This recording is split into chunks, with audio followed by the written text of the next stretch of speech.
Cindy Arenberg Seltzer, President and CEO of the Children's Services Council of Broward County, and I am joined on set today by Silver Knight recipient Alex Hernandez, who's going to talk to me about an issue that won her the Silver Knight Award and which I had no knowledge of, and that's period poverty, right here in Broward County. Alex, thanks so much for joining me.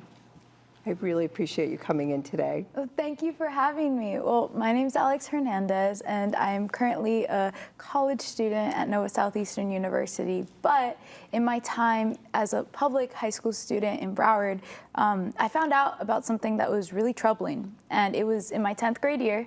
I had the opportunity of being in a wonderful club full of Latinx students and minorities. And every day, there would be this group of girls that would go to the restroom and they would leave the classroom. But specifically, there was this one classmate of mine who sat near me, and every week she'd be going to the nurse. And I was kind of bothered by it because she sat near me, and I would look at her, and one day I was like, you know what, I'm gonna go with you. When I went with her, we ended up going to the nurse's office, and the nurse immediately knows her. And she hands her this stack of 7 toilet paper stacked together and smushed. Toilet paper? Toilet paper. And I asked my friend, I was like, what is that? And she was like, oh, this is my pad. And when I looked at her, I was taken aback and I was surprised. And I was like, what do you mean that's your pad? And she's like, no, this is for me. This is what I use. And I was like, that's not a pad. Immediately to me, something that I use, every month, to her, this was her version of it. And I was confused, and I asked the nurse, why aren't you giving her something real? Why aren't you giving her what she needs? And she says, well, one, it's not in our budget. We can't afford it. We're not gonna be giving it to you. And second, since Florida is an abstinence-only state, some of the products that are supposed to be used for feminine hygiene needs, they're not given because they're put on the same level as some of those sexual items.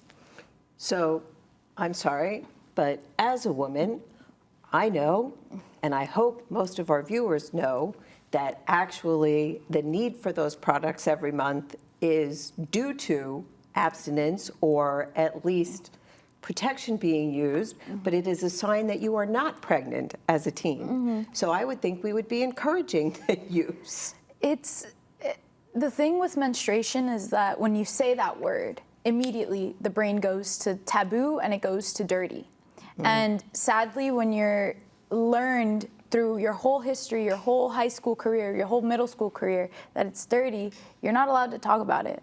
So my friends, they were going every month to the nurse's office asking for help, but what they were receiving was little less than help. They could have done it themselves. Yeah, why go to the nurse for toilet paper? Right, but it's what was being given. So when I found this out, immediately I started saying, there's no way. So I started collecting on my own. I started getting all the items that I needed, and I was helped out by a club called Girl Up, which is a United Nations organization, to recollect those items and distribute them to the students in need. So I was a 10th grader doing this, and then the project went on to my junior year, and then the pandemic happened. And now the need for those feminine hygiene products, because of period poverty, which is the lack of access to those hygiene products, and not only the lack of access, but the lack of access to the education concerning period poverty. So pandemic hits, nobody has the products they need, and we started collecting again. And we started collecting, and not only for here, for the students in Broward, for my school that I was attending, but also to students in Latin American countries. We started sending those items. Wow. Alex, you know what? I think this deserves a full episode of Future First, focus on Broward's children. Absolutely. And we are going to do just that. And I would like you to be my co-host at that episode. Will you do it? Absolutely. All right. I'll see you back on TV very soon. Thank you for joining us. I'm your host, Cindy Arenberg Seltzer, President and CEO of the Children's Services Council of Broward County. And I've been happy to be joined by my new friend and Silver Knight recipient, Alex Hernandez. Thanks so much.